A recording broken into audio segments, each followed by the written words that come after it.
Video को भी like करना ना भूलना। एक बहुत ही खूबसूरत जंगल में रानी चिड़िया अपने पति काले कौवे के साथ रहती थी। काला कौवा और रानी चिड़िया एक दूसरे के साथ बहुत खुश थे। रानी चिड़िया के पास बहुत ही खूबसूरत घर था, मगर औलाद ना होने की वजह से रानी चिड़िया हमेशा परेशान रहती थी। रानी चिड़िया बहुत ही नरम दिल थी। वो दूसरे परिंदों के साथ हमेशा अच्छा सलूक करती और उनकी मदद किया करती थी। एक दिन रानी चिड़िया जंगल में सैर करने के लिए निकली हुई थी। रानी चिड़िया की नज़र एक उकाब के बच्चे पर पड़ी।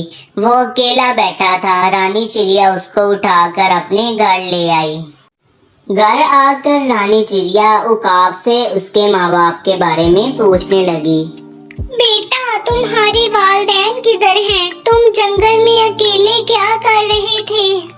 मैं इस दुनिया में अकेला रह गया हूँ। मेरे माँ बाप को शिकारी परिंदों ने कत्ल कर दिया। रानी चिड़िया को ये सुनकर बहुत अफसोस हुआ और रानी चिड़िया ने उकाब के बच्चे को अपने पास रख लिया। उकाब का बच्चा भी रानी चिड़िया के पास बहुत खुश था। वो सारा दिन जंगलों में घूमता फिरता रहता और मजे करता था। उकाब का बच्चा भी रानी चिड़िया के साथ बहुत प्यार करता था। उकाब का बच्चा अब थोड़ा बड़ा हो चुका था। आहिस्ता आहिस्ता दिन गुजरते गए, समय बीतता गया। रानी चिड़िया के घर में भी खुशियां आई। रानी चिड़िया की तरफ एक बेटी पैदा हुई। रानी चिड़िया और काला कौवा बहुत खुश थे। उकाब का बच्चा भी बहुत खुश था। रानी चिड़िया ने अपनी बच्ची का नाम पिंकी रख दिया। उकाब और पिंकी में बहुत अच्छी दोस्ती हो गई थी। पिंकी उकाब को अपना भाई समझती थी। पिंकी और उकाब जंगलों में इधर उधर घूमते फिरते और एक दूसरे के साथ बहुत खेलते थे। पिंकी के आने के बाद रानी चिड़िया पिंकी को ही ज्यादा प्यार करती थी, लेकिन उकाब फिर भी बहुत खुश था।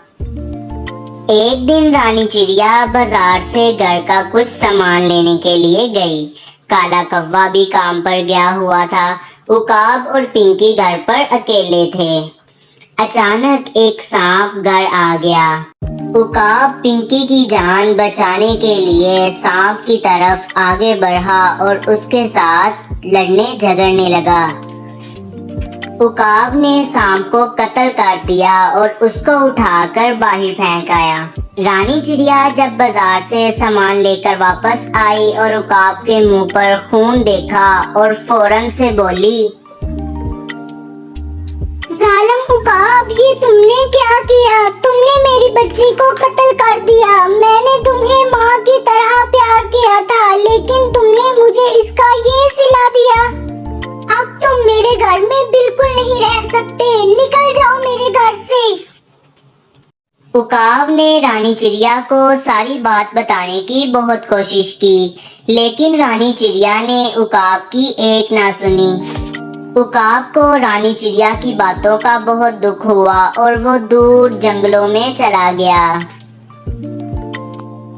रानी चिड़िया जब घर आई तो उसने अपनी बच्ची को सही सलामत पाया। पिंकी ने रानी को सारा मामला बताया तो रानी फूट फूट कर रोने लग गई। रानी चिड़िया अब जंगलों में उकाब के बच्चे को ढूंढने लगी। रानी चिड़िया अपने किए पर बहुत शर्मिंदा थी। रानी चिड़िया ने जंगलों में बहुत ढूंढा, मगर उकाब का बच्चा कहीं ना मिला। रानी चिड़िया ने घर में आकर पिंकी को सारा मामला बताया तो दोनों ही फूट फूट कर रोने लगे। रानी चिड़िया की एक गलती की वजह से उसने अपना बेटा खो दिया था और पिंकी ने अपना भाई। उकाब का बच्चा कभी लौटकर वापस ना आया। इस कहानी से हमें ये सबक मिलता है कि हमें जल्दबाजी से काम नहीं लेना चाहिए।